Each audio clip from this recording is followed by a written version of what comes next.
there, my name is Dr. Kim Ernest. I am a licensed psychologist, licensed professional counselor, the president of Pennsylvania Counseling Services, the founder of Live Up Counseling, and today we're here on the How to Be Happy Hour talking about family-based mental health services and what is it?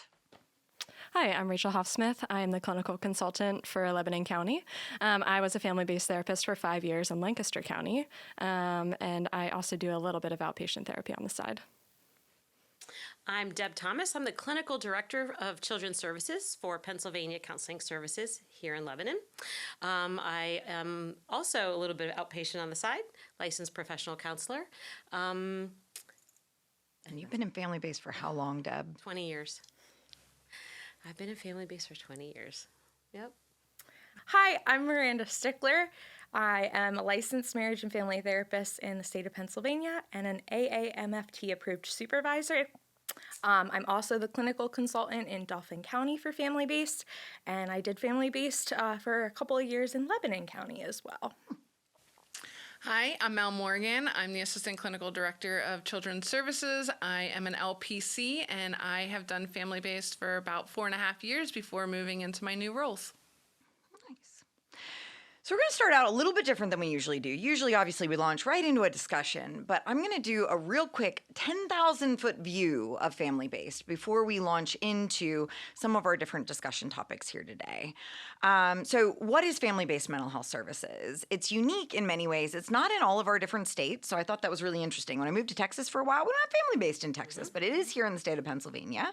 Pennsylvania Counseling Services, we cover 7 different counties, I believe. In the family-based model. And what is family-based? So specifically, family-based is a team-delivered service, meaning a master's level and bachelor's level provider work together to work with children and adolescents up to the age of 21 who are experiencing high-risk either behaviors or circumstances that put them at risk for out-of-home placement. What does out-of-home placement mean? Can mean a bunch of different things. So out-of-home placement can be this child is struggling with suicidality or self-harm and they're at risk for hospitalization. This child could have pretty significant acting out behaviors, meaning they're looking towards an RTF or a therapeutic foster care system. It could be the family is struggling with so many different factors that they're at risk for homelessness. So there's a lot of different ways in which it could be the family is involved with CYS and there's some concerns about the caregivers being able to safely care for these children. So there's a whole bunch of different reasons why a child might be placed outside of the home. And the purpose of family-based is just to create an environment in which that child can remain within the home. Family-based is a strength-focused model, meaning that we believe that the family, that the caregivers, that the system present in place with some shifts and changes is the true mechanism for change. And so we don't go in with the desire to stop and address a behavior necessarily, but we're looking at how the system works together to influence and impact the behaviors from others. And essentially, if we can make some shifts within that system, perhaps we can create more lasting, sustainable change towards reducing non-preferred behaviors that could lead to out-of-home placement. Family-based is a short-term, time-limited service, meaning it's only 8 months. That's our authorization. I mean, we show up, we create stability, and we're constantly, from day one, working ourselves out of a job. It's based in the theory of ecosystemic structural family therapy, which is tied very much to family-based, but can also be used in other treatment modalities, including outpatient, inpatient, and many other types of services. It is also a time-intensive service, meaning it's limited, but during those 8 months, you see those families from 6 to 8 hours a week. With a couple of different pieces in there. So ideally, you see an individual session with your IP or the kiddo that was referred for services. You also do a caregiver session with whoever is involved in that family system's caregiver resource. And then you also try to do a family or sibling session perhaps along the way. So to true fidelity of the model, you have those 3 types of sessions every single week within the family system. There's also a lot of flexibility in family-based, so every week's going to look a little bit different. And a family-based team carries around 7 to 8 families at any given time. What did I miss? Oh, there's on-call, which I always forget to talk about. But on-call is one way in which each family-based provider takes turns throughout the month or months, depending on the size of the family-based program, where for 1 week they're on call, meaning those after hours that usually 4 to 5, kind of depending on the county, to 8 a.m. the next morning. If a family goes into crisis in that evening or on weekends, they call the family-based on-call phone. So there is that on-call component, with ideally the goal being we can de-escalate and regulate via the phone. But in some instances, we also need to support hospitalization to create safety in those moments. Yeah. What did I miss, guys? I think another unique thing about family-based is that we're able to work with the larger systems as well. That like we do have the flexibility to be able to have sessions with the school if they're the child's struggling at school, or another mental health provider that the family is involved with, whether it's like a trauma therapist or an outpatient therapist, psychiatry. We're able to go with to like med appointments, which is something that I think our families really benefit from because they often need some support with like the advocacy or like letting their voice be heard. Yeah, because different kiddos will have challenges in different environments. Some kiddos will struggle in home, school, community across the board. And some kiddos may hold it together at home and really struggle at school, or they might be little angels at school and just be difficult at home. And so with being systemic, we get to see the kid and see the family in all environments and help where needed. Yeah. I think family-based is often not the first type of treatment that a family's had. It's a voluntary service, so you cannot be court-ordered or mandated to treatment. It's a huge investment on the part of the family because we're looking at leveraging the family system to have change happen for that child to be able to have the best of who they are come out in their family. And so oftentimes while we follow this model for doing family therapy, we are able to do all of the case management services for everybody in the family. So it could be great-grandparents raising great-grandkids. There could be multiple kiddos in the home that need support that we're gonna connect those kids too. We do provide the on-call part when we're asking families to try to do something different. Like instead of doing what you've done over and over that hasn't worked, call us for support and we'll walk you through it. So I think they've typically had other treatments that focus on the kid alone and not the kid in the context of their family. And that's a really new way of looking at problems or solutions. Yeah. And sometimes that's a culture shift for a lot of these families because they are so used to kind of bringing their child into whatever space the treatment provider is and saying, here you go, create change. And so sometimes there's a bit of a responsibility on the provider to elicit buy-in from the parent because they're so used to maybe that more problem-saturated narrative of the child's problematic behavior. Yeah, so it's experiential. And so you're in the moment and you are getting the family to interact in their most natural way and then supporting in the moment a more positive interaction. We want to work towards a more functional interaction for that specific family as well. Getting the families to, as Kim said, like it's strength-based. And so getting them to engage in some, like, in some things that bring them joy. A lot of our families, they've struggled for periods of times because they've been in other programs and they haven't been able to see the changes that they're looking for. So it's really great to be able to, just enjoy the joy of the family as you're doing the hard work too of working and shifting those patterns of interactions. Yeah, I think too what you were saying about it being so different from a lot of other services that are provided, because I think we think about therapy as you sit and you talk about a problem. Like you were referencing, like it's really the doing. Like we use these things called enactments in family-based where we're asking the family to practice in front of us having this different interaction. And that feels a lot different than what you see on TV of like just sitting and like talking to a therapist and then, aha, it's all fixed. We're actually having them practice communicating with each other differently, connecting with each other differently. and then they're assigned to do that outside of the session, so a lot of the change is happening even just between like session to session because they're practicing and doing that homework. Yeah. Yeah, so in the beginning assessment of family base, you learn the negative interactional cycle. And so the idea of it is mapping the pattern in which the family experiences a lot of distress and gets stuck. So we map, it's very interactional of like, okay, who does what? Does little Jimmy do this? Does mom do this? Like, what is happening that we all influence each other? Okay, do you guys like this pattern? No? Okay, you want to shift it? Let's... I'll tell families like we're mad scientists. We just kind of experiment in trying to shift the narrative. So let's try something. So mom, instead of doing this, can you approach little Jimmy this way? And it's very active.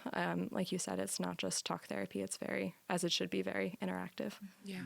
Yeah, our overall goal is really written that that the child will be doing something differently because their caregivers and their system around them are also doing something differently.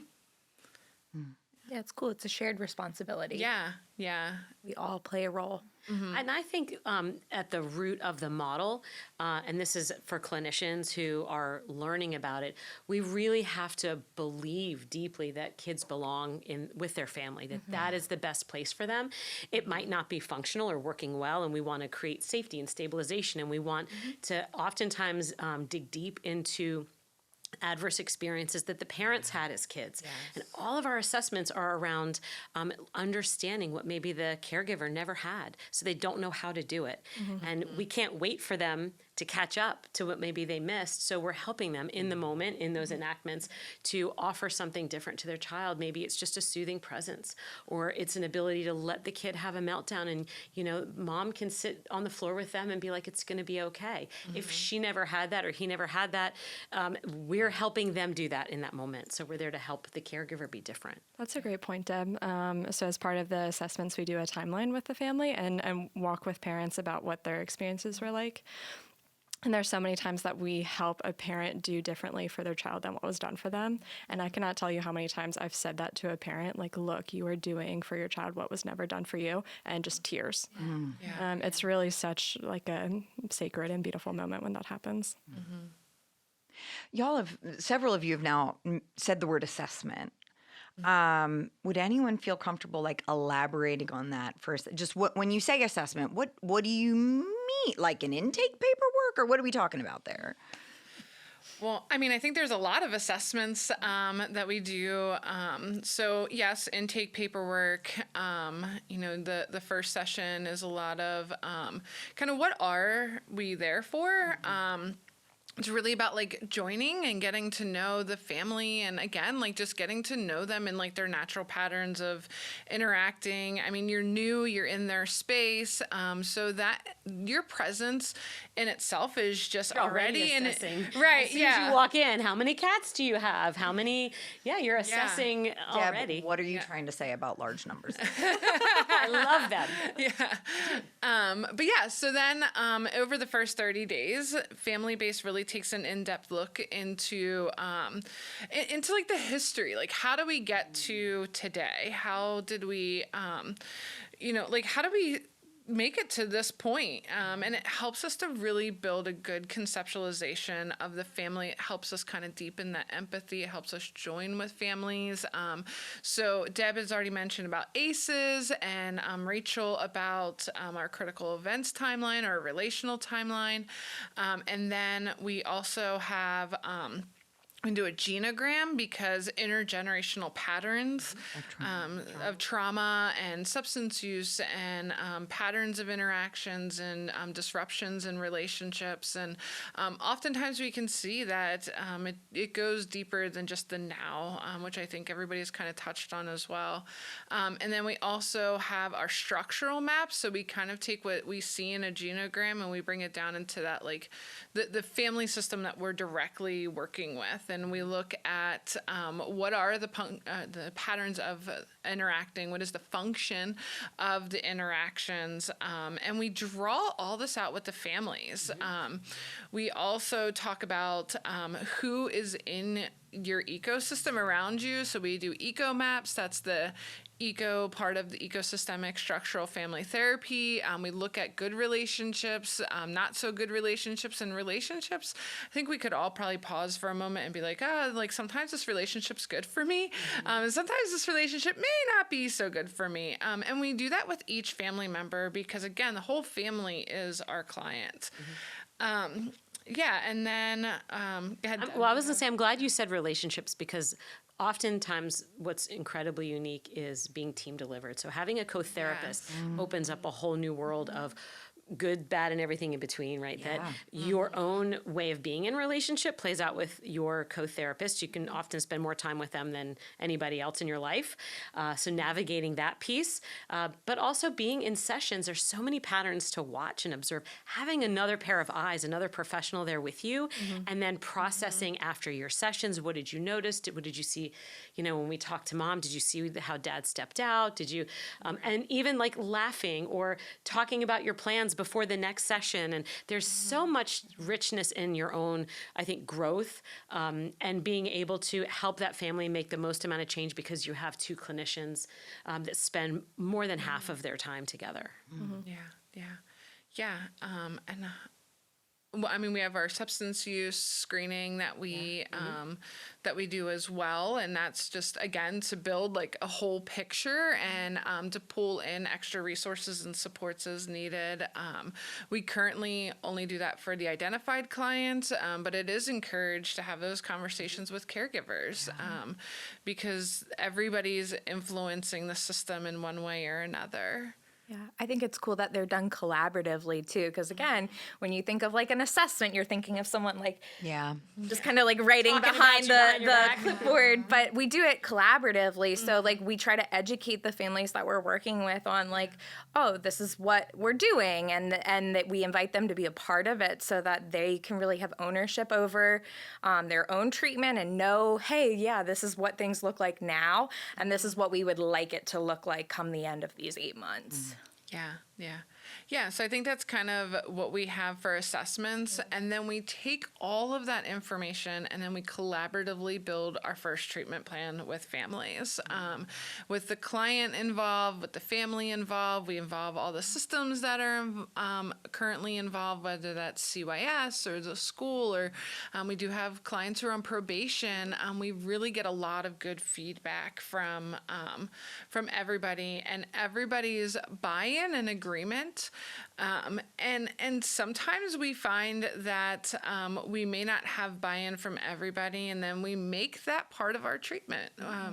We may have one caregiver who's bought in, and we may have one caregiver who, because of their own history or their own previous interactions with therapy or their own belief, they are not as engaged. But I mean, we're there in the home, and I think as a family-based therapist, being genuine to your character is important, because families are going to know. Your partner's going to know, right? Like your partner's going to know on the days where you're not 100% yourself, and you spend a lot of time with families, they're going to know too. So there's a lot of grace, I think, in family-based as well for all parts of the treatment team, and including the family as part of the treatment team. I think I think everyone's talked about this, but just to reemphasize, having done outpatient or other lower levels of care, you always feel like I've always felt like I was missing everything else that was going on in that person's life except for the 1 hour that they brought their story. And I knew there was so much more to it. In family-based, you get to live it with them. You get to go during the hardest times of the day, when that kid's having a meltdown at school, or, mom's trying to, shepherd 6 kids through the store. You get to be there to help them do it differently, to have a new, hopefully and eventually more positive experience, and then learn that they can do it, and they can do it without you. And they may go go to other services after the 8 months? Typically they do. And that's great. That's wonderful. Maybe they need us for those 8 months to be stable, to learn new ways to do things, to really truly believe that their kids belong with them and their parents belong with their kids, and then they can have other services. So I feel like it's a remarkable way to help families make change because you're in the nitty-gritty of their lives without judgment. We're not taking their kids away. We're mandated reporters, but our job is to be able to advocate for them and say we're working on these things together so they can do different things to stay together. Certainly. I love the whole meeting people where it's most difficult. So I would ask parents that, like, what is your most difficult time of the day? And then how can I show up in that way? Oh, okay. It's getting little Jimmy on the bus to school. Okay. Should I come at 7? Have done pre-morning sessions, the witching hour before dinner. That would be We know that one. If you were coming to mine, that would be right around 7:15. Yep. Have done bedtimes. Some of my favorite sessions have actually been sessions in grocery stores. That is a high stress time for parents. Yeah. Oh, yes. That would be when you would come with me. Yeah, I've had some like really cool ones, like walking around Giant with a mom of navigating that season. I even did a really cool one in the pandemic where mom put an earbud in and I talked her through Walmart. We were trying to like work myself out of a job. We had prepped on this and she didn't think she was quite there. And I was like, okay, I will literally be a bug in your ear. We will walk through this together. I'll be at my home. You'll go grocery shopping with your little one, and we can do this. So I love the creativity and flexibility that family-based provides.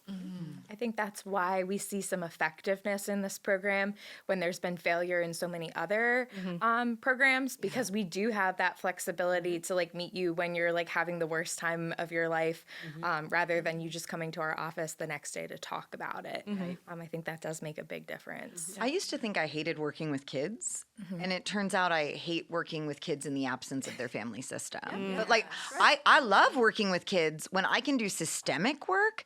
I love it. But I remember early in my career, like I'm like, ugh, God, they're sticky and carry disease and I'm ineffective. But that's what it was. Yeah. It wasn't the sticky or carry disease, both of which are true. Yeah. It was, I am in this room with this 6-year-old for an hour while dad sits in the waiting room on his cell phone and I've invited him in, but he doesn't want to. And I hate working with kids. And that wasn't it. Yeah. It was, I don't like working with kids in the absence of their family system. Yeah. Manushan, who's like the founder of structural family therapy, he grew the model because he worked in a residential program, would work with the teenagers, get them to a place of health, felt so good. Then the kids would go home for the weekend and come back and totally regress. And he's like, this isn't working. I think I need to work with the whole family. Let's bring the family in. And that's how structural family therapy was born. And we have to know that, right? Like, regardless of your setting, your therapeutic orientation, your treatment modality. I mean, I think so often we work with individuals in that one-on-one outpatient setting to heal from relational trauma, or like we often see relationships in various ways as being the thing that broke, or the thing that created the psychological symptomology. But so infrequently do we also view the relationship as the source of healing. But so often we see it the one way. But I don't know, at least in a lot of my supervisions, especially with folks that come from like really heavy CBT-based programs or some of those other, and I'm not throwing shade there, but we're missing a piece, I think, at times. And for me, it's that relationships can so often be that source of healing. And we miss that. I would argue we only grow in relationship. I mean, I would love to be on a deserted island alone. I would love it. I would love it. And I would never change. I would never grow. And I would never be pushed to the things that would make me better. So I think it's only in relationships that we really do change. Well, and I think about my own life. I think when I've leaned on other relationships, it's become easier for me to like fix my problems and like be resilient, because I'm not doing it alone. I'm doing it with a partner. I'm doing it with someone else. And I think that makes it a lot more hopeful, that you're not having to battle the demons by yourself. And we're trying to help caregivers in a system learn to be leaders, and what leadership looks like to your kids. And they may have never had a model for that.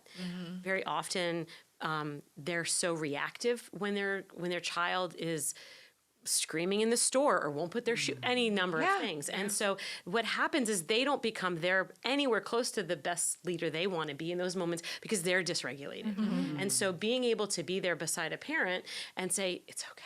And talk with them and support. Remember when we had that session, we talked about what you wanted to do when this happened.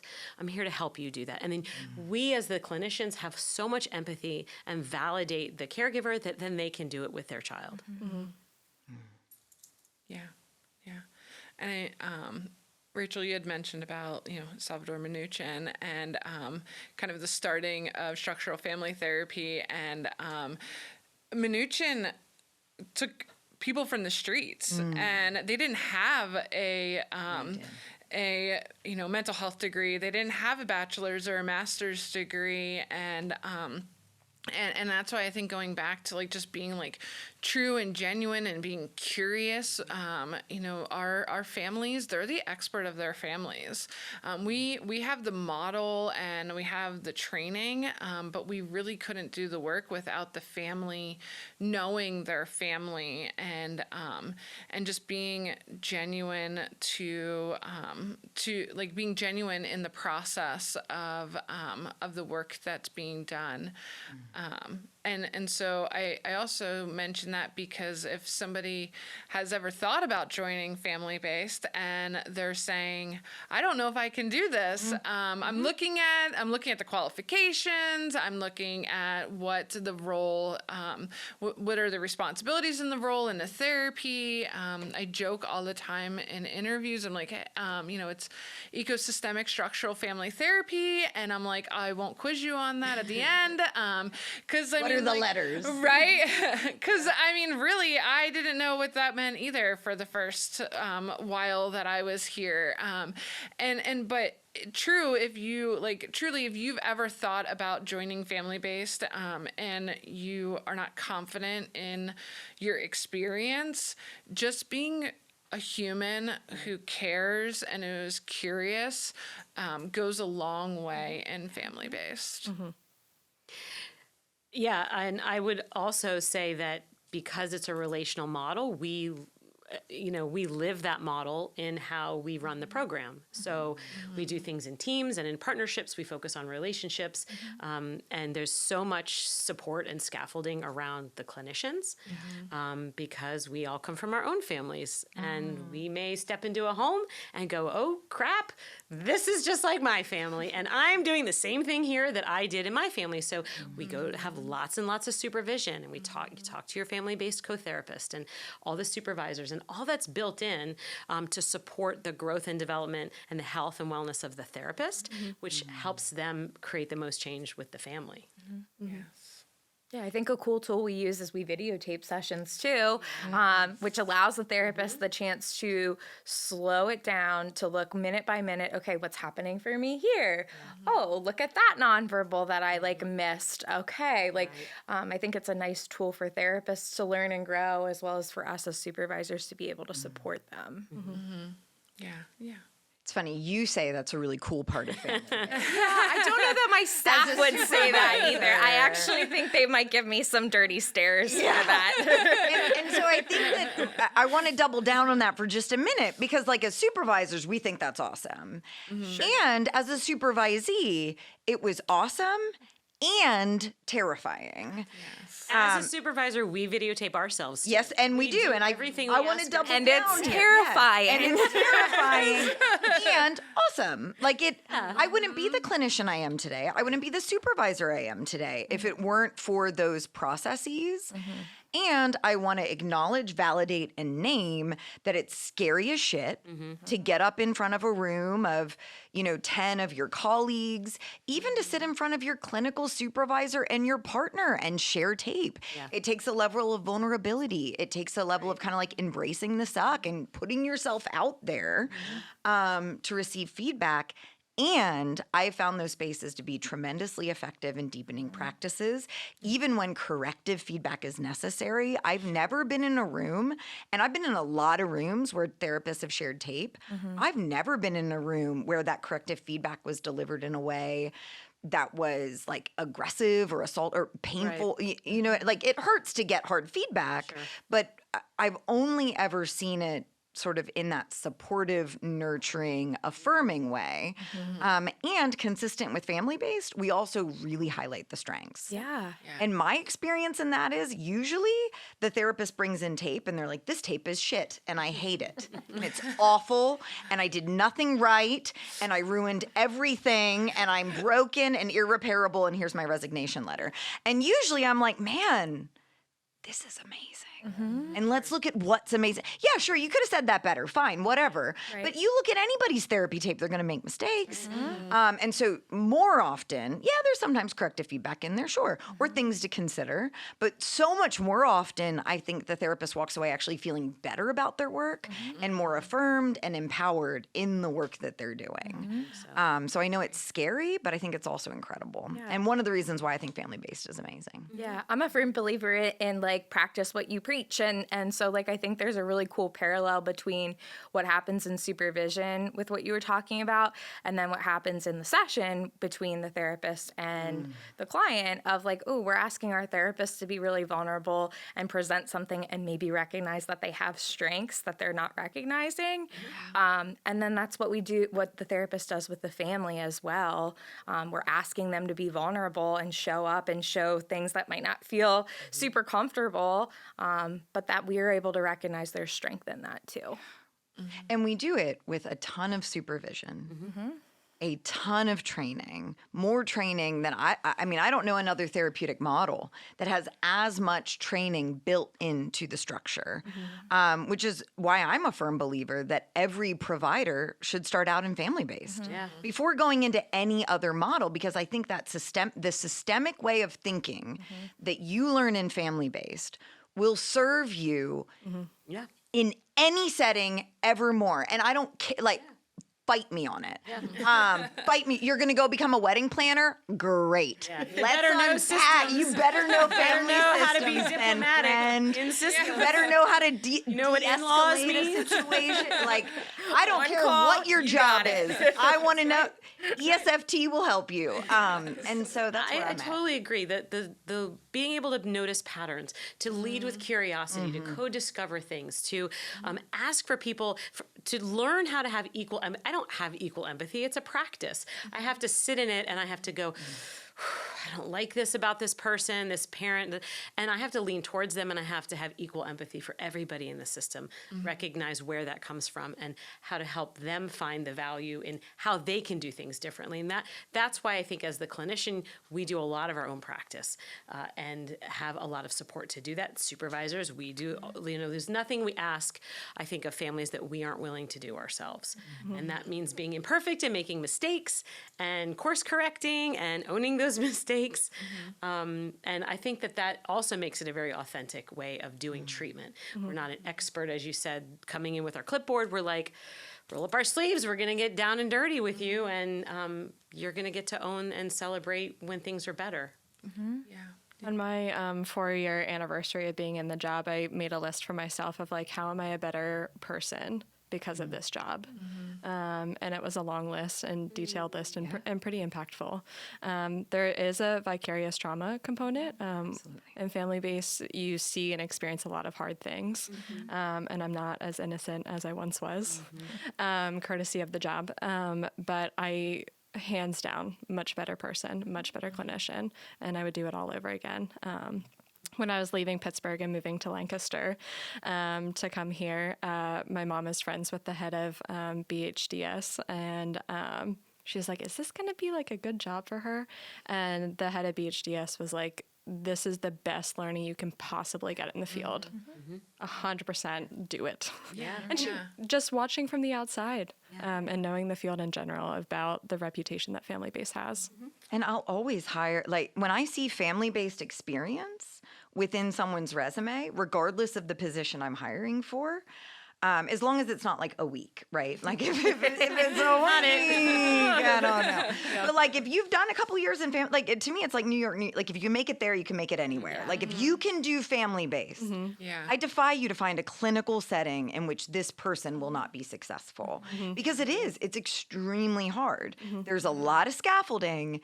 it's extremely hard. And it's going to stir you up in a way that I don't know any other treatment modality will. It's funny, you touched on person of a therapist, but then we moved on. And I want to move back for a second because person of the therapist is another big part of ESFT. And I think you have a book chapter on it. I'm working on a book Working as on it. well. And I think, what is yours called? Whose Whose shit did I step in? Yours is called Whose Shit Did I Step In? Mine is even darker, I think, which is Everyone Has a Family and Yours Probably Fucked You Up. Because I Might be believe the it. shit I stepped in. Yeah, that's the shit you stepped in, right? So, but I think that Yeah.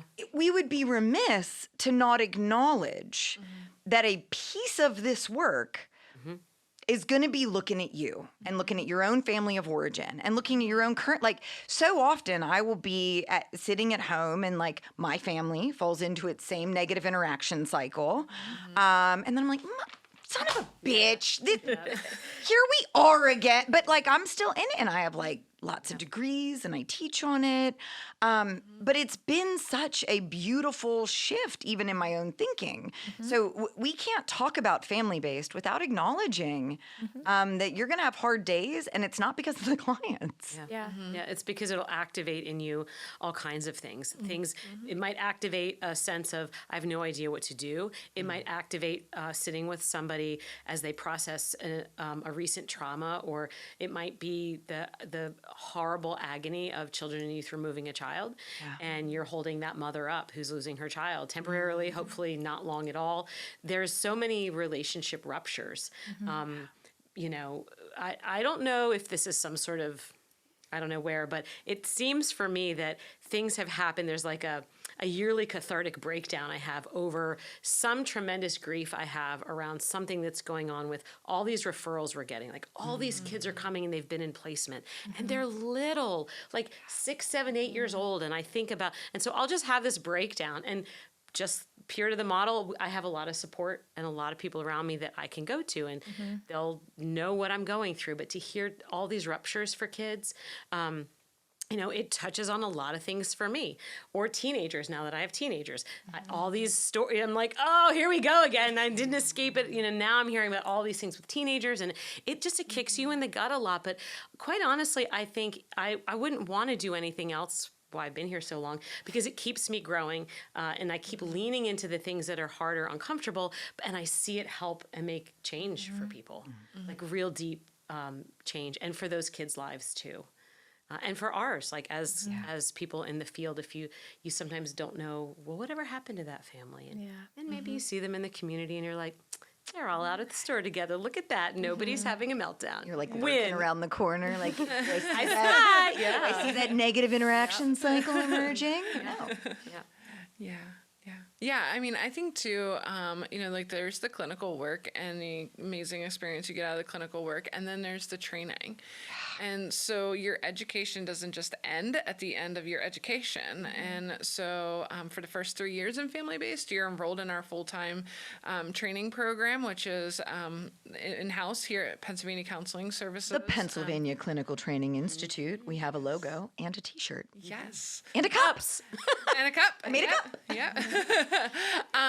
So it's something that we're very proud of, and we're the 4th training center in the state of Pennsylvania, and we take that very seriously, and we take our training very seriously, and you know, we like to have fun as well. Just like I talk about the joy with the family, we have joy as a team.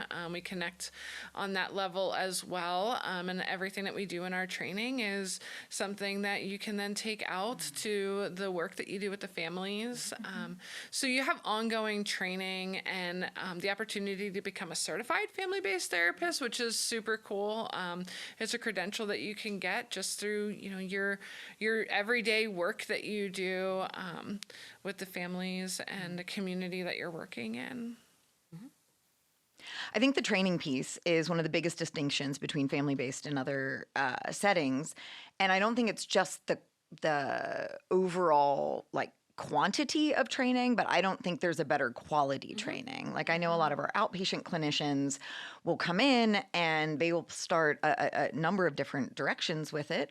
But like there's a lot of drug and alcohol trainings you have to get. I don't know. Yes, we have to get those trainings to check the box to make sure we meet the regulatory minimums. But I don't know how much those trainings will benefit you ever more in terms of like clinical service provision if you moved into a different context or setting.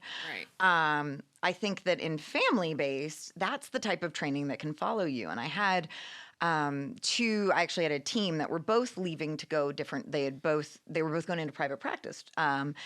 And they asked to meet with me and said, listen, we want to use ESFT in private practice, but we're really struggling to identify like how to kind of square that circle. And so what we really talked about is how do you do ESFT in an outpatient setting and what other evidence-based or theoretical orientations play really nicely with ESFT because ESFT is a theory.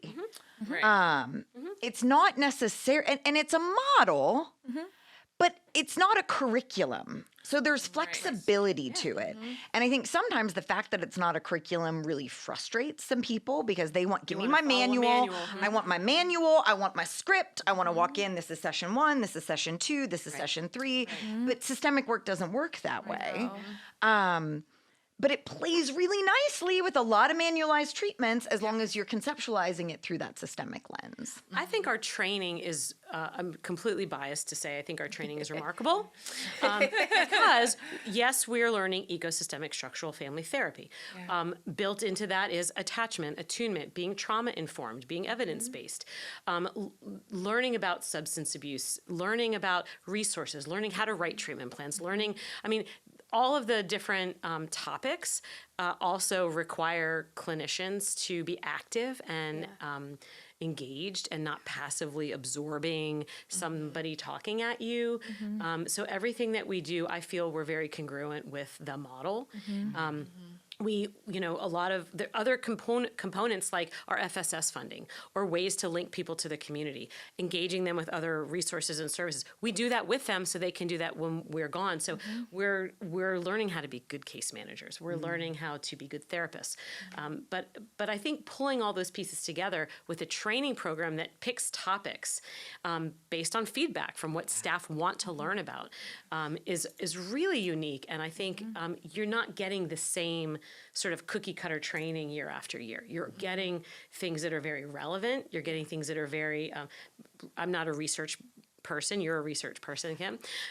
So you're getting kind of the new, and also just the basic skills. You're going to practice things and take them with you at each training. I feel like it's individualized to our area too. And okay, we're seeing a rise in problematic sexual behavior in this area. Okay, let's have trainings on that because it's helpful to actually have training on things that you're seeing in your day-to-day work compared to something that's more abstract.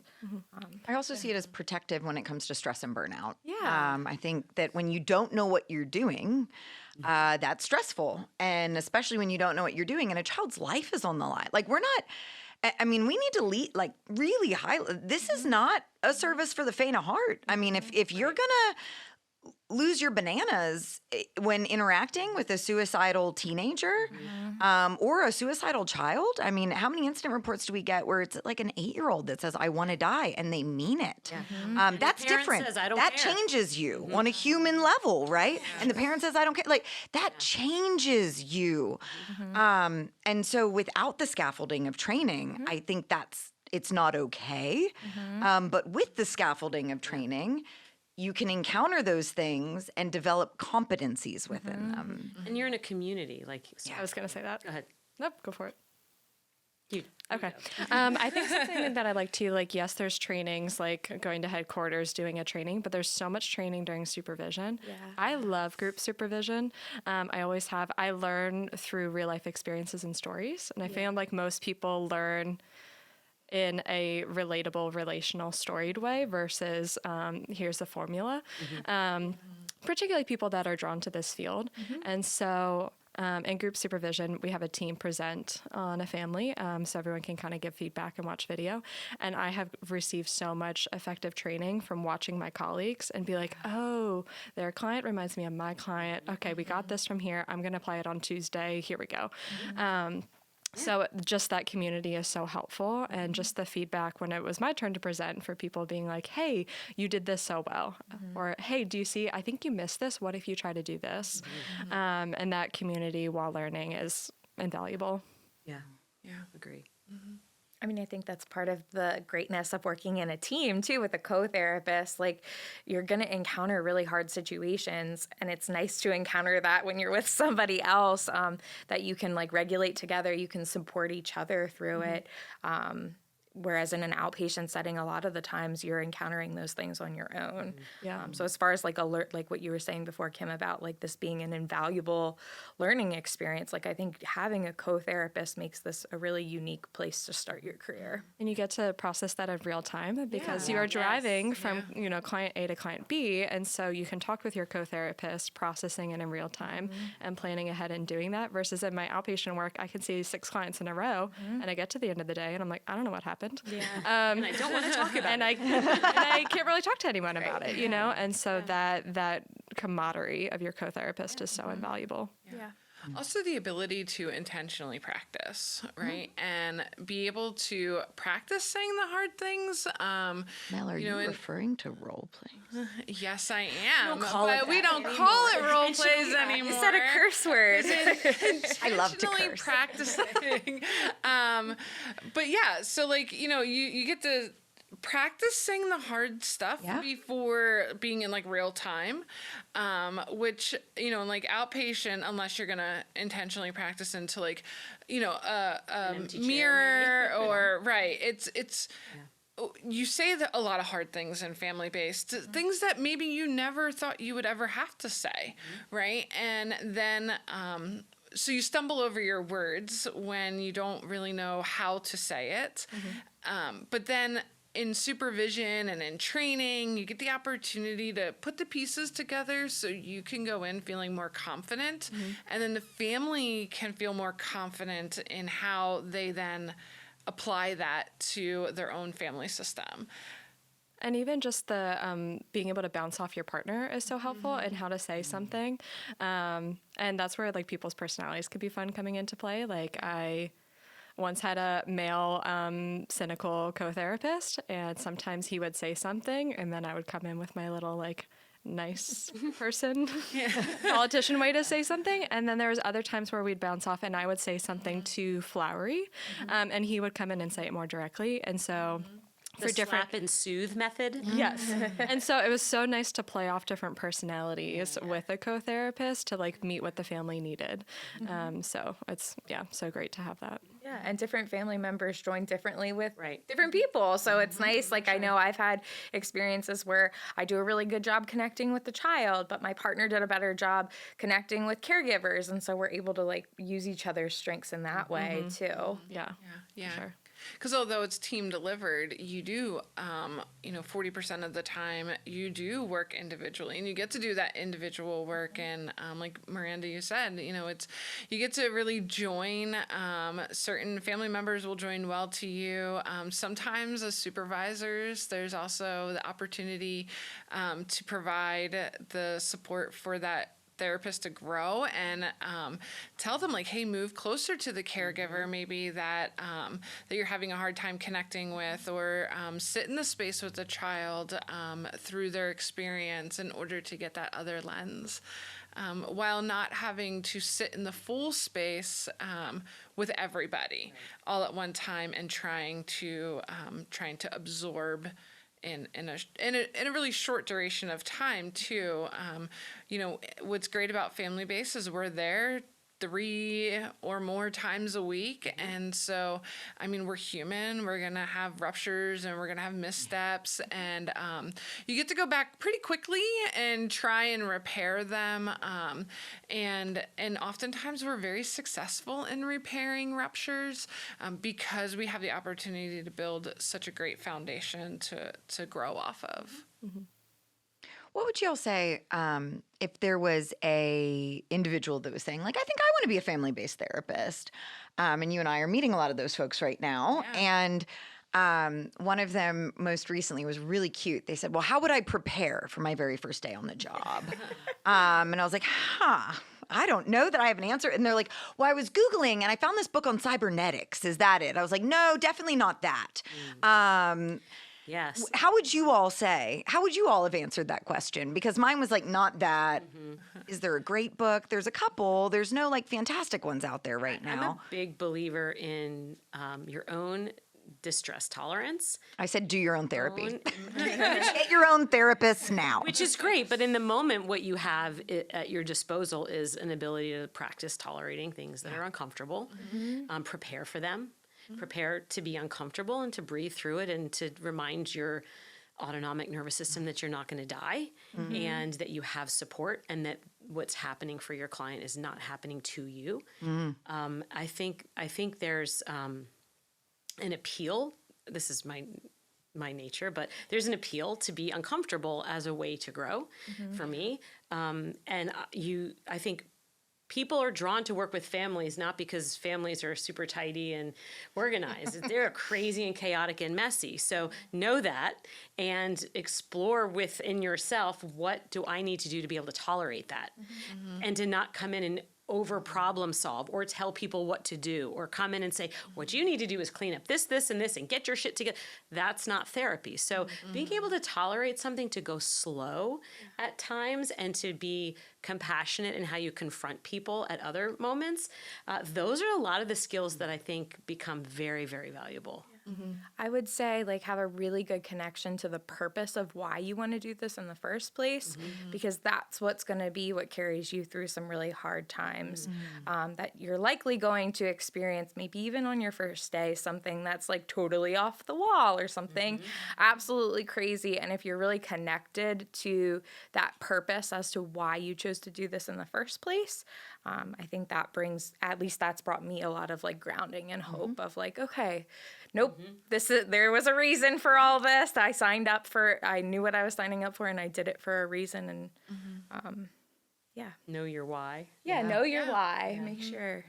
And come back to it from time to time. Right. Like, I think that there are moments where you'll do really hard things in service of that why. Like, there are some, I mean, moms lift cars off their babies and like you can do some hard stuff when it's really important. Yeah. And so I think that's the recognition. Like, what is the value of this? And I love that exercise. Like, how has this changed me? Because I don't think anyone should sacrifice themselves on like the altar of community mental health either. Like, if you're doing the hard thing to your own detriment or to your oown cost, no longer grounded in your why. Write that resignation letter, send it in. We got you. We not that everyone's replaceable, but we'll find another way.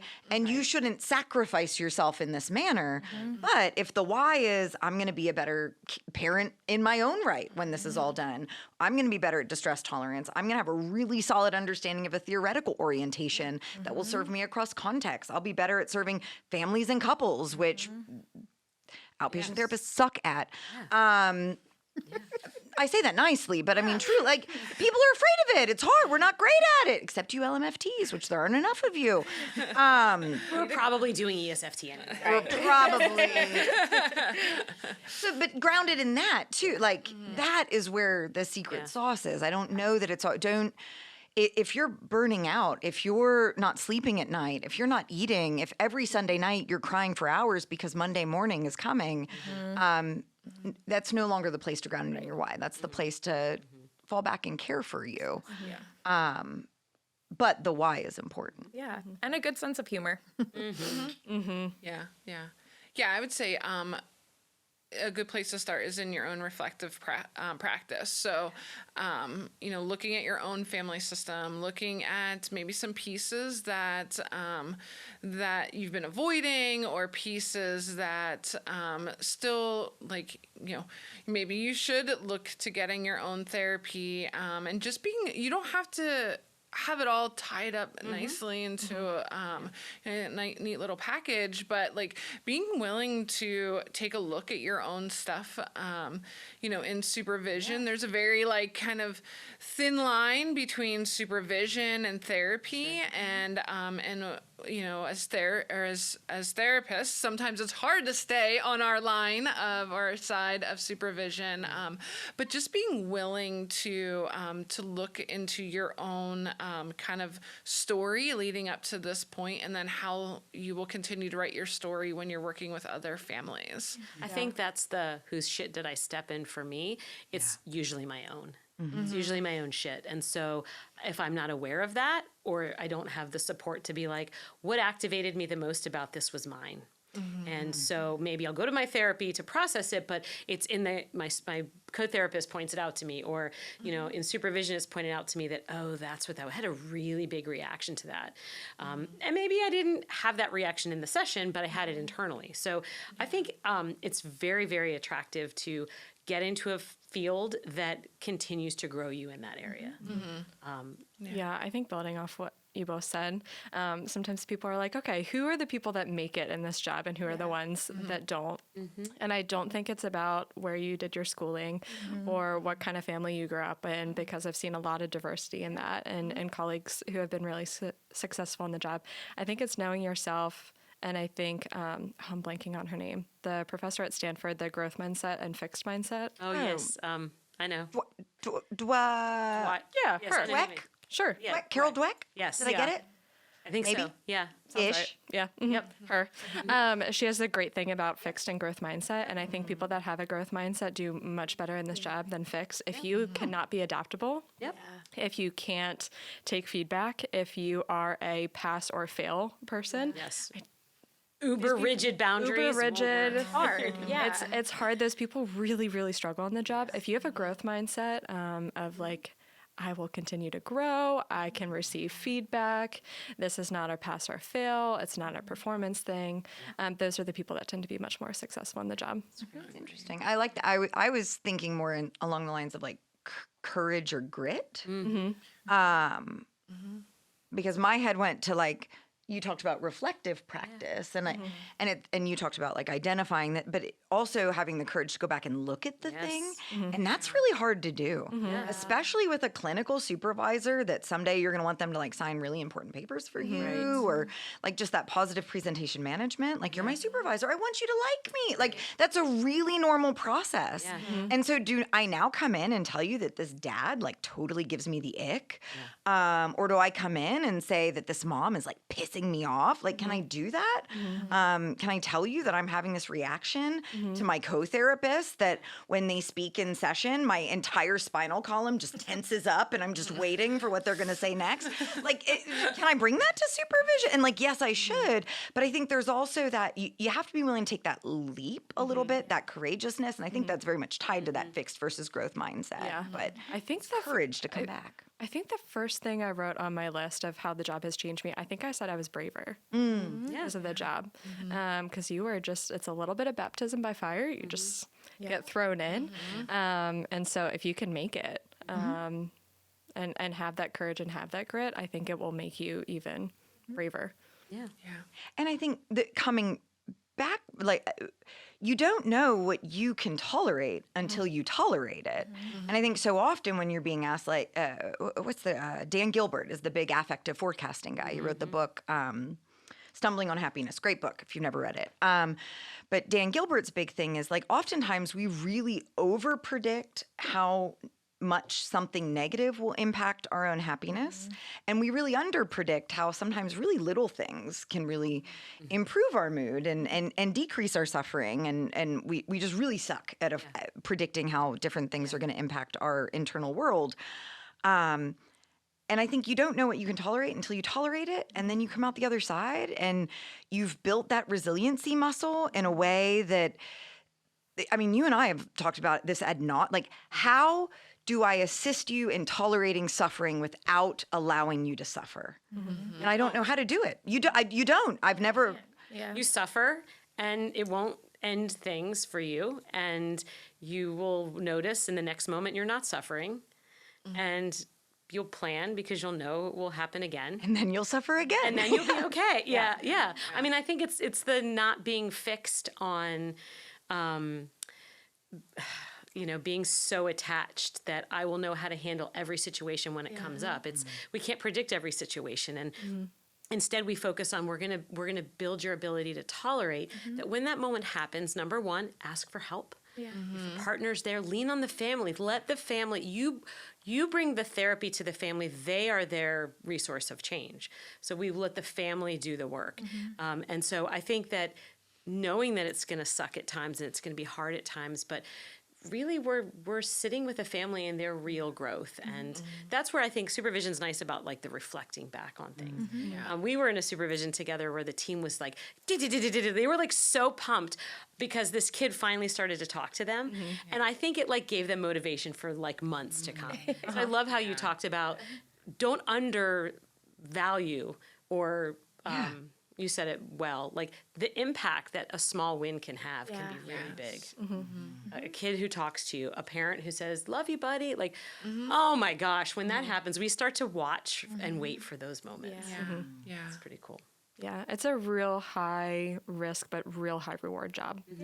And the rewards are just so grand when they happen. The wins are big. I would say another piece when you're going to start the job is know your boundaries. And live true to your boundaries. And a big part of that is knowing what brings you those little wins and what brings you the joy and happiness, and having real self-care. And I think that that's going to be, if you're going to start the job, I think even as like caregivers who are going to start family-based as a client, knowing kind of like the sessions are going to be hard. And there's going to be some things that are talked about. Sometimes your team needs to bring you a pizza. And like what is self-care? Like what really fills your cup?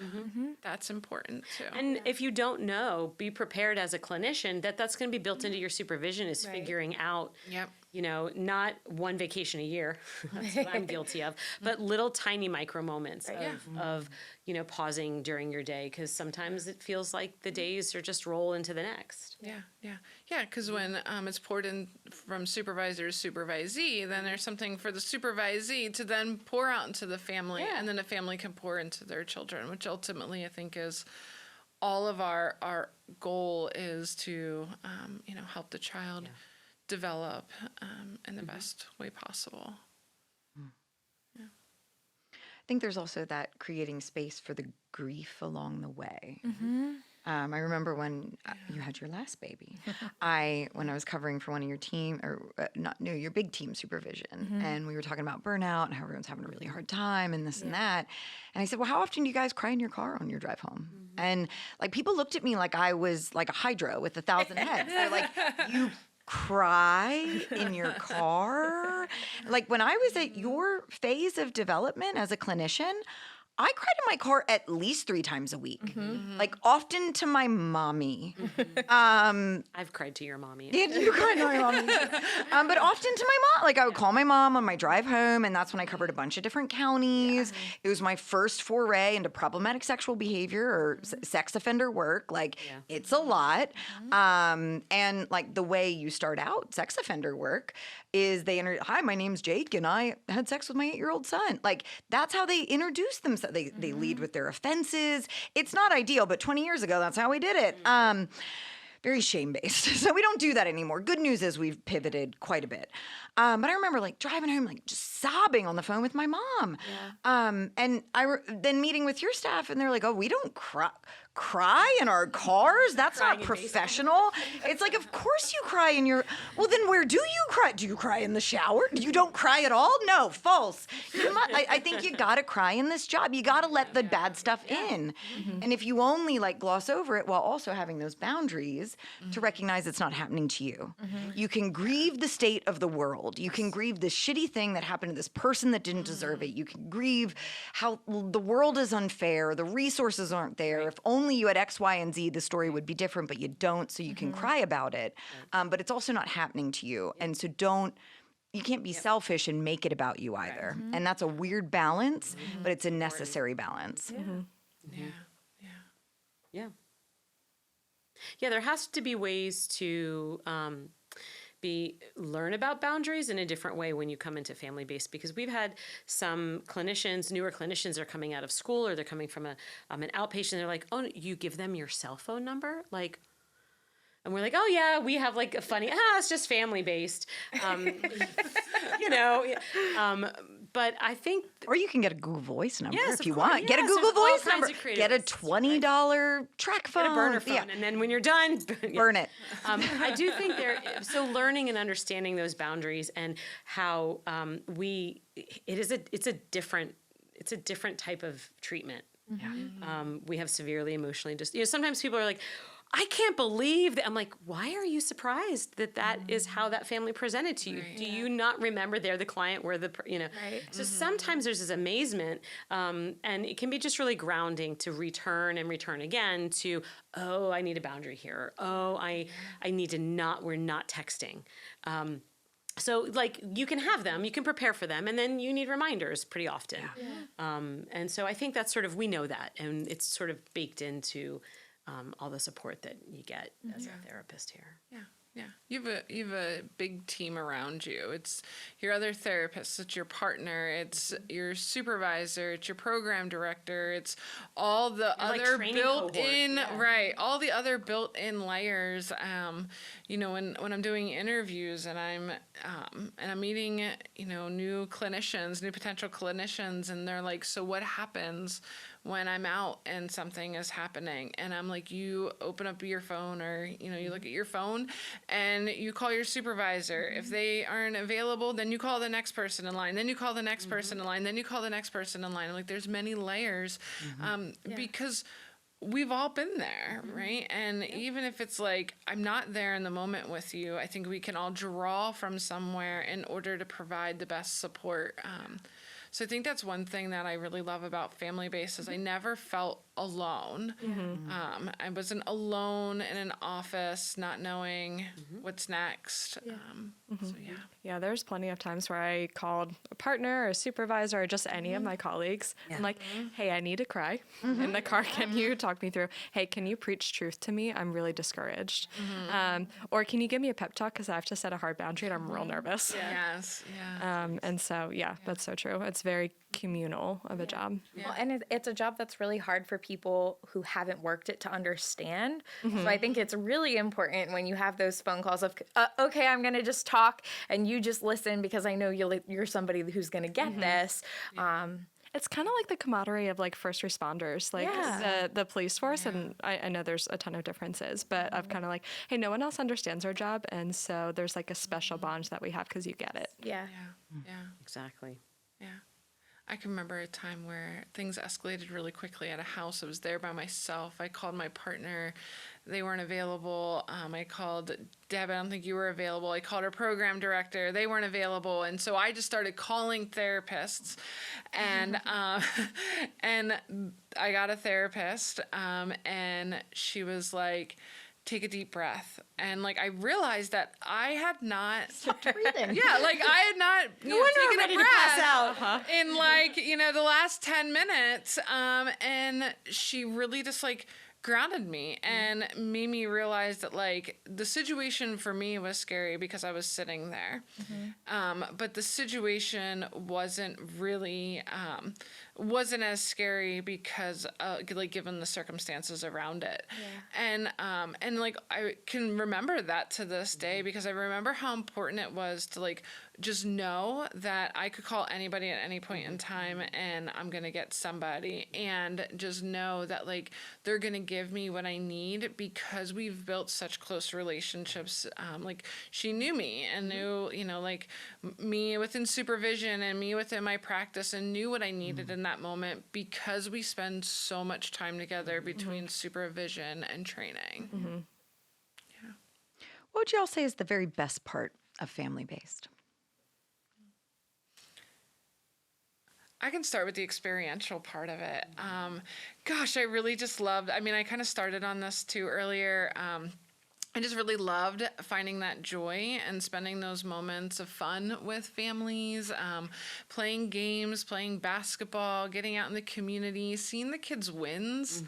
Even as a supervisor, I used to love when clinicians would bring in, like, we had a client who was really isolating, and now they did this huge competition in another state for dance, and it was like such an experience. And so really just being able to be there in the joy of the families really is my favorite part about family-based. I think my favorite part's the relationships. The relationship that a supervisor has with a program director, with my staff, with the training center, all the layers. I think those relationships, because we talk about the model being relational, they stretch me a lot. And I trust at times feedback from a lot of those people more than I probably trust my own family's feedback at times, because they're objective. They have my best interest in mind. They're going to tell me the way I need to hear things, and I really listen. And that's evolved over, a lot of years. And so I think it's very unique. Like you said, until you've done it, it's really kind of tough to describe, because it's not just about liking your coworkers. It's much more than liking your coworkers. And I try not to call it a work family, because there are boundaries. I tend to not do socializing with my staff, but there is a respect and I think a really being seen by the people I've worked with for so many years. I just cherish it every day. I like to come to work. I mean, there's some days I'm really glad to go home. I'm really glad to be done. But I really genuinely feel like it's a gift to love what I do. Yeah. I think my favorite part is being able to see relationships change. I did family-based. I went to outpatient. I came back. And I think one of the reasons I came back was because seeing a relationship shift and change, I feel like that lasts a lot longer than like seeing an individual shift or change in something that they're experiencing. I don't know. I've seen relationships just be so healing and so powerful. And that, like, I don't know, that's, I think, like the addictive thing that keeps me coming back is seeing that change happen. But on a more practical note, I also really love and enjoy the flexibility that we get to have. As a therapist, you're kind of making your own schedule and designing what that looks like. So I think it can be really helpful as far as like work-life balance goes. If you have kiddos, like not missing things that your kiddos have going on, because you're able to schedule your sessions around that. I think the flexibility of being able, like we were talking about before, to go out into the community or to like do fun activities with the family. It's just something I feel like you can't really do in a whole lot of other positions in the field. So, Yeah. I would say my favorite part is how incarnational it is. It's very in the flesh, in the trenches. You are very much with the family. You sit on their couches, you pet their dog, you look at their pictures on the fridge. Like, there's not... in it. You're in it. You're so in the trenches. Sometimes you stand. Sometimes you stand. Sometimes you sit and pee. And not a true story. A true story. But it's just, you're so in it. yeah. And with them, which can have some challenges, but it makes it so much more real. And I think families really appreciate it. Yeah. I do love outpatient, but it is a power dynamic when they come to my office and they sit on my couch and I set the time and I don't know as much about them. I only get the hour that they tell me, but to spend so much time to be in their living room, it's that incarnation. Just you can't really get that anywhere else. Yeah. I think for me, it's the ability to be creative. To me, I love sort of that experiential piece, that in-it piece, the relational piece. I just love that I get to put on a more active part of my brain, but a very active egalitarian part of my brain. I feel like when I'm an outpatient, that power differential, it takes a long time to ameliorate that power differential and a lot of work. And ultimately, at the end of the day, while you can like close the gap somewhat. You can never fully make that a little bit. And that's true of any professional service, right? When you pay me for my time, there's a power differential there. But I feel like in family-based, you can get like people kind of forget at times. I think they get lost in the moment, in the experience. I think there's this space for creativity. There's a space for movement. If you've got a kid that can't sit still and do talk therapy, let's go play basketball. If you've got a caregiver that if I'm sitting across from you one-on-one, that taps into something within you that feels really aggressive. Do you want to go for a walk? Or do you want to play cards? Or do you want to do a paint by number while we do, like, come on, like, let's sit down and get creative and do things a little bit differently. And I've always pulled that into my outpatient therapy, but you still have the four walls that the four walls law, you still have the four walls that screw with that. And you don't have the opportunity, you don't have as much flexibility to really see what you need to do and go there in a creative way. And so I would say that's probably my favorite part of family-based. Yeah. In y'all's opinion, what is the hardest part?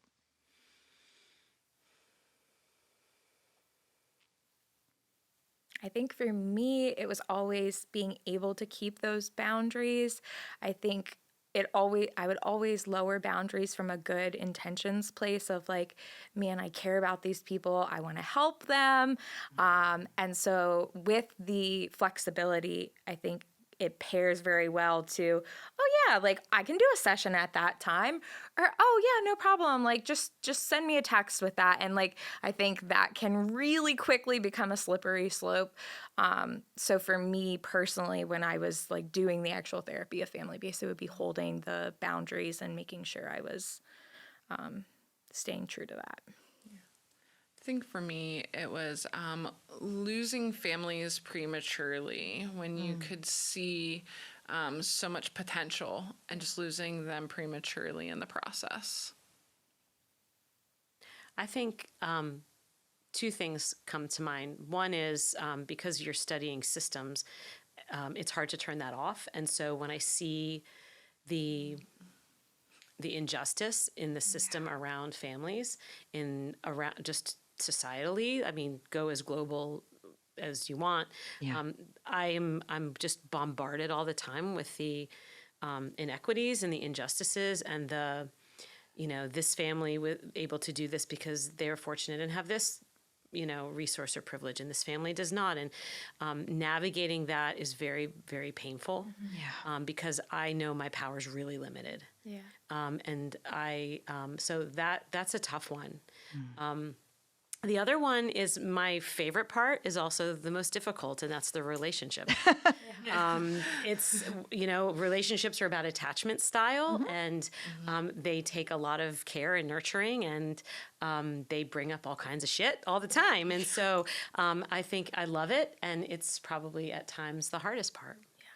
I was going to say the same thing. My favorite thing, the other side of the coin is side? also the most difficult. Being with people when processing a trauma, when someone is crying, especially I, like a lot of people in this field, tend to be more of a feeler, and so it was still learning skill to remind myself this is not happening to me. To have boundaries around my empathy, to still have empathy and compassion, but not take over ownership of someone else's pain and trauma. And so being with them to love makes yourself vulnerable to being wounded. And so there was definitely times you cried in the car. Which we all should do. Yes. It was funny. I think that for me, one of the more challenging components of it is really part of the model, which is going through the caregivers. I think sometimes in this field, it's hard to see the caregivers as that mechanism for change. I think I'm very intentional about it. But I think there are times where it is easy to not be systemic. I think there are times where it's easy to be more linear in my thinking and be like, well, if Dad would just stop doing, then this wouldn't be, so I think sometimes just staying systemic can be really hard because sometimes it looks like a line instead of a circle. And then you just have to expand it out to see it's actually just a really big circle.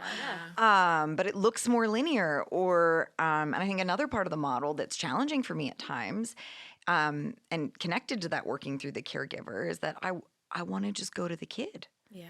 I want to flip the model on its head, and I want to go to the child first because I can, and Right. to witness their suffering and not intervene at the child level, and rather continue to sometimes, bang your head into the wall on the caregiver level, but know it like that pounding the rock. Like if you keep banging, eventually it'll crack open, right? But sometimes it's hard. You want to flip that model on its head and intervene at a different level. And I think that can be a real challenge in this field as well. And so I think it's trusting the process. Like at the end of the day, when you're an early career clinician, you're coming in, you're like ESFT and ACEs, you're learning all these different acronyms and alphabet soup and like, what is this? But you don't yet have the trust in the model. You just have these people that have been doing it longer saying, if you do this, it'll work. And you're sitting there like, but that kid's crying and dad's not saying what I want him to say. So can I just say it? It's like, no, but it's hard. I can tell we're like a room of clinicians because no one has said paperwork. Administrative tasks was being the word. Like some little birdie in my ear is like, don't say I it. think that birdie's name is Alicia. Stop my little mesh bird. Yeah. So, I mean, I let that lane be others' lanes. It's important. And people that are exceptional at it bring their strengths to it. Yeah, I think what you're saying, though, it's hard, too, because we all want to feel needed. And so I know that hits against my person I of the love therapist stuff. Superman. Yeah, we come on in and like if we go directly to the child and like soothe them, that feels really good. Yeah. But it's not going to be long-term change. So it's really, really, really hard, especially early on, to stay the course. And believe in the model, like trust it. Yes. And that was hard for me early on. I mean, I can admit very openly, like I love, it is so reinforcing for me to be Superman, like so reinforcing. And so to withhold that reinforcement from myself and trust the model, where trust does not come easy to me for anything, humans, models, nothing. It just doesn't come easy to me. And so I am very much one of those people where part of my signature theme is, you're not going to do it right, so I'll do it my damn self. And that's tough. Yeah. That's tough because mom or dad doing it 10% right is still 1,000 times more impactful than me doing it 100% right. And it took me a long time to own and acknowledge and believe that. Yeah, well, and for me too, like right for me isn't necessarily right for them. So if my 100% is happening, that might not be their 100%, and that's okay because we're different people. We come from different cultures and different families, and I love the structural part too because I love to think about when you insert yourself between a child and a parent to save or rescue or regulate that kid, you're blocking their parent. And so that's where having all kinds of extra eyes and like I love the case conceptualizing part, but then anchoring it into like, now let's just make this like real so that when you go out to a session, you're not like, on a whiteboard explaining it. You're like doing it. I'm not going to do it for the parent. Instead, I'm going to practice my distress tolerance at it's going to take longer for this parent to come and soothe this child than I would ever allow happen in my own life. Yeah. I love that we learn a lot about first order change versus second order change. And I tell myself, and I tell parents, like, hey, I could make your kid feel better now, but I'm gone in 32 weeks. In 10 years, they will probably forget my name. But you are their parent, you are lifelong. And so, no, I will not. I will partner with you. Let's figure this out. And I think that's hard for providers. I think that's hard for parents. Yeah, because they're feeling the distress so immensely. So they're like, please help, please do the thing now. You have the secret. Why won't you just give me They're like, the antidote? You're so good about talking about feelings. Can you just talk about feelings with my kid? I could, Here's the but phone. it's not. Bye. I could, but it's not sustainable. right. Yeah. That's right. It's not Here's your sustainable. moment. And we get to prep them for it. Here's your moment. We've been talking about it. Yeah, Here's your chance. yeah, Here's the cape. yeah. I am temporary parent. You matter. Yeah. You totally matter. You're lifelong. So I guess another question for so we've talked about the good, the bad, the ugly, right? We've talked about how hard the job is. We've talked about how meaningful the job is, how impactful it is, both personally and professionally. And so I feel like to some degree we've answered this question, but I want to highlight it. I think that There's a growing trend in our field where individuals are coming out of graduate school and going directly into private practices.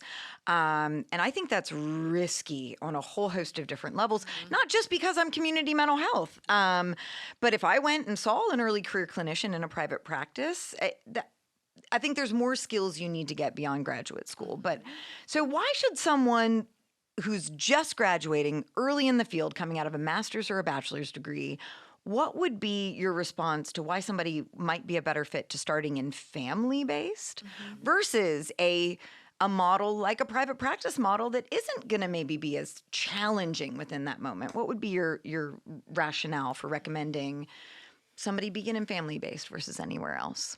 I think my argument would be you're going to have a wealth of support that you wouldn't have in private practice. Like, I know we talked earlier about how many people are in your corner, how many people you have access to call, how many trainings you have like available to you, which are like free, like part of your like program here, which like in a private practice model, you likely would not have access to. So it's a great environment to learn and grow and do it safely without like assuming all of the risk on yourself individually.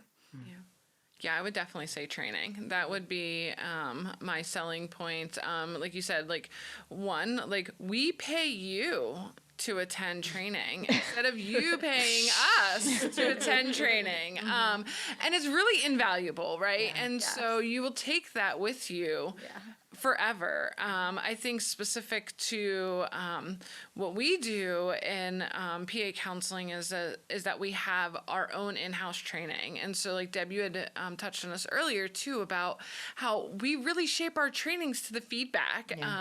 We have a long list of like, hey, these are the topics, these are the things that keep showing up in recurrent patterns. And this is, we want to give staff what they need in that moment. We also, Kim and I have been working hard in other training areas and corners as well, and trying to how do you use the model in an outpatient setting, and and so not only will you get that in family-based, but you will also we try hard to include other pieces, so that way we know family-based is not for everybody forever, and we have an awareness of that. We actually explore that now openly when we are interviewing all through the process, right? And because we truly believe that when you're training in this model, you will make the perfect clinician then for us to send families to after they discharge. And so why not have a community full of very trained and knowledgeable staff to continue to do the amazing work that our family-based therapists are doing with the families every day? I would say as a much younger self, I went from graduate school to private practice, and I wish I could give all my clients their money back. I really sincerely wish I could. You said that way nicer than I was trying to figure out how to say it. So I really like that. Deb. Thank you. I think You're just not ready. That's where I was. I mean, exposure. Yeah. I mean, I'm not even speaking to age, but just exposure that you get in family-based. You are exposed to diverse populations, to family dynamics, to family systems, to other resources, to other professionals, doctors, schools. You are just exposed in so many different ways to things that probably in 10 months of family-based, you're exposed to more than 10 years in outpatient. And you don't know what you don't know. So you don't know what you like or what you don't like until you're exposed to all those different things. You might find that your niche is to do marital work, and you're going to go from a career in family-based to doing couples outpatient, or you wanted, ABFT, I don't know, something else. But I do think that you're exposed to different things, and you really, you kind of stretch yourself. And then from that, you are amazed at what you can do. And I don't think that you get that in the safety of your outpatient harbor. And you get the consultation too. You build the relationships in-house. So when you are out there by yourself, it's like, hey, I have a really difficult case. Let me call Deb, or let me call Mel or Kim, or, 5 years from now, if you're somebody who really did a lot of impactful work, we'll remember who you are, and you can call us, and we would be more than happy to provide. You reminded me support and something, Mel. guidance. When you sit with a supervisor once a week, and you try to recall, like you said, something that happened in a session, that's a very different process than you're in a session and you and your partner get up and go have a porch talk, and you we are not on the same page. Like, did you I'm so activated. Let's go back and do it again. I mean, that's unbelievably doing that in the moment, in the car before and after. I think that also speeds up your growth. Live Accelerates your, supervision. yep. Yep. Accelerates your growth. You won't really get that anywhere else. Yeah. Sorry, I didn't mean to interrupt. Oh no, I was done. I was like, Gosh, you guys covered so much of what I wanted to say. The training, the learning, there's nothing like it. And yeah, I think outpatient therapy has a reputation for being isolating. So if you are at grad school and going for a licensure supervision, you get maybe an hour, maybe two. Much harder to process. And you just don't have that real time. It's not the same. It's really not the same. Yeah. I think you also develop skills that you wouldn't in an outpatient setting. So I know for me, when I worked family-based, I felt really confident after the fact about my crisis de-escalation skills, my ability to assess for suicide risk. And then when I transferred to outpatient, a lot of my colleagues, that was something that gave them a lot of anxiety of man, how do I know if this client needs a higher level of care or not? And for me, experiencing that in family-based, I felt really confident in the skill, and it was something that I felt able to provide support on rather than something that I was I need someone to help me with. Yeah. So I did family-based and grad school at the same time. And I had so many of my classmates be like, Rachel, you are so much more advanced than us. And I was like, it's not me. It's family-based. It's the on-the-job training that I got. It's not necessarily my own skill. And so I actually had some classmates that were like, maybe I should do family-based. And I was like, yeah, you should. Really should. So Our internship opportunities Yeah. are great. They often, our interns have told me just this week that their classes on diagnosing, they're snooze. it made grad school pretty easy. Done that. It made it a lot easier. Yeah. But I mean, I think that's also a great way to have that experience. No, I mean, I didn't study for my LMFT licensing exam. I just Do family. I planned to. I really did. I had every intention.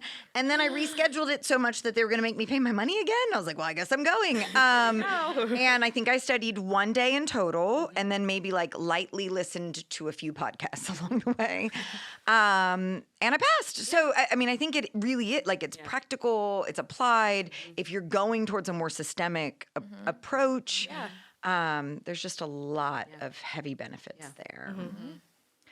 I would be remiss if we ended before mentioning how a caregiver, parent, family member could initiate family-based services without. If we ended before going there. So I guess I'm happy to take us there, but would someone else rather take us there on first steps to getting into family-based services? I take those calls a lot. Yeah. So there, it needs to be medically prescribed. It can be medically prescribed from a number of people, a psychiatrist, a psychologist, a licensed professional counselor, an LMFT, someone with a license can recommend it for you. It is voluntary, so you need to know the ins and outs of it. And if you want it, then you also have to have medical assistance insurance, which in Pennsylvania, you cannot be denied medical assistance insurance if you have a mental health need as a child. So I've gotten calls where I'm helping a parent to go online and fill out a medical assistance application. If someone's already in a service, their child has a diagnosis, it's not working, shit's falling apart at home, you got multiple kids, they're all trekking to outpatient, they're most likely meeting those criteria for a higher level of care. And with medical assistance, it's something filling out some documentation and getting it approved. That part of it we do help with. Yeah. If people are not sure where to go, I've often said call or email our agency depending on your county, and we will find you the family-based program. 1-855-272-1653. is that number. And then We will that help way you get find a it. person Yeah. who will talk to you about the program and ask, do you have medical assistance insurance? Yeah. It doesn't matter what your income is. Do they have a diagnosis, a mental health diagnosis? So do they have ADHD? Are they struggling with depression? And then typically each of the clinics know what the criteria are for family-based. There's a lot of risk factors, but there's a lot of destabilizing things that are happening in the family that meet those criteria. That's usually the first step. Not all outpatient or doctors or nurse practitioners know about family-based, unfortunately. Oftentimes, managed care companies do know about it. So sometimes I'll say, talk with your insurance and ask if they know about it. But I love that it's part of PCS's core that we will help you with that process. We're not going to stick you in a queue somewhere. We're going to find, my mission for all these years has been getting family-based to families. Because I think more of us, my own included, could benefit from it than not. Yeah, I remember a mom being like, I'm so grateful that you're here. You've helped us so much. I really wish I knew about you 5 years ago. Yeah. She's like, how do people find this? I'm like, sorry. Sometimes it's like a big incident that like gets the family on the radar. So I'm really glad that we're doing this and advertising for family-based to get family-based to families. We didn't mention that, maybe we sort of did, that the main goal is to keep kids from we talked about risk, but we don't want kids going to hospitals. That is so traumatic to put a 5-year-old in the hallway of an emergency department because they're having a meltdown over, tearing up their game or whatever. So before families go the route of like going to an emergency room, call 911 if it's an emergency. But if it's like, I don't know what to do, I don't know where to take my kid, family-based is really there to catch families and help them make change. And we don't want to take kids from families. I think it's also important to recognize that if your child is already in a higher level of care, this is the time to advocate Yes. for it. Yes. Because we see a lot of kiddos bounce back and forth between outpatient hospital, and there's a space in between, and it's family-based. So I think that that's the place. So if a child is in placement, even if a child's in RTF and has been in RTF for an extended period of time, family-based is the model to support the family system in being successful in re-welcoming that child back into the family system and creating safety so that they remain in the family system. So we did speak to it's to prevent out-of-home placement, but it's also to support reintegration back into the family following an out-of-home placement. And I think so often, even at those higher levels of care when it comes to discharge planning and some of those different things, they don't always know what resources are in your community. Many of our systems of care are understaffed, overtaxed, underpaid, more clients than we have staff to address. And so sometimes things fall through the cracks. And caregivers, again, are the best agents for change in terms of that advocacy and getting access to this particular service when maybe their helpers don't know about it or it's not at the front of their mind or whatever it is. Yeah, and I think that's such a benefit of only having like 7 or 8 families on a caseload. You go to a case manager or an outpatient therapist. Yeah. A case manager might have hundreds of children. Right. Yeah. An outpatient therapist has, 40, 50, give or take. Yeah. But family-based has 8. And I've had families that are like, wow, like you're so like paying attention. I was like, yeah, I have 8 of you. Like you are my focus. And that just, I think, makes families really feel seen and taken care of with all that attention.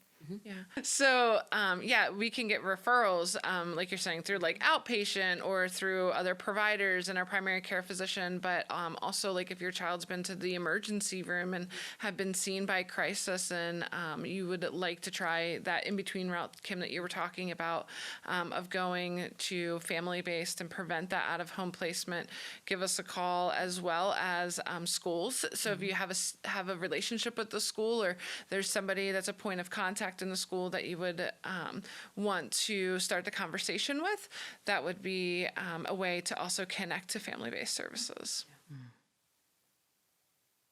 Thank you, Mel. Yeah, no, I think that that's probably one of the hardest parts of our system of care is that as a my youngest we needed to get some services for him recently, and I'm a psychologist that is the president of a community mental health organization that does all the things that I'd like to support my little guy in doing. And I couldn't, for the life of me, figure out how to get him services. I called a bunch of places. I got put on a bunch of wait lists. Oh, you have private insurance? Sorry, we can't help you. He needs MA, so I call medical assistance. Oh, he needs a diagnosis. Okay, then I call over here. Well, we won't give you a diagnosis without MA. And like, I understand. I have a deep sense of empathy for any caregiver who says, I want to help my child and no one will help me help my child. Or I don't know how to help me help my child. Because I very recently, within the last year, had that experience. And I understand, like, I was able to stick with it because I knew what was out there. And I have advanced degrees and I have friends. And I've maintained relationships with people who have since left PCS. Truly is what saved me in the end. Is I called a friend and I said, will you help me? And she said, bring him Saturday. It's like, thank you. But outside of that, there is no other. And you're a number on a caseload of 200 at times. And so any way in which we can educate our families and what resources are available to them and then creating those linkages, I think are where it's at. So is there anything left unsaid? Is there anything we missed in talking about this service that saves so many lives, supports so many families and just finding a way to live better, and creates solid career clinicians? What did we miss?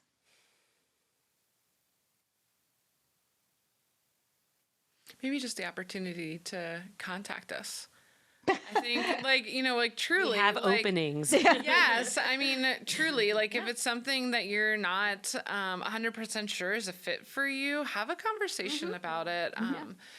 Reach out, and we're on social media and many different platforms. We have lots of training opportunities.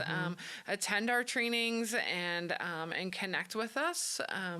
And because truly, I think we're a table full of people who care and really want to serve the community and help in community mental health.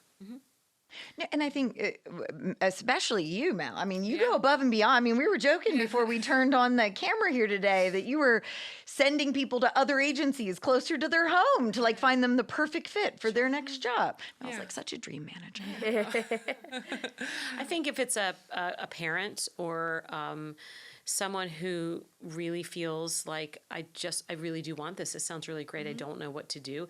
To keep not to give up, to call our agency. We've had people, our headquarters across from the YMCA. We've had people walk across to I don't know who to talk to, but I heard about this program. I feel like it's just ask.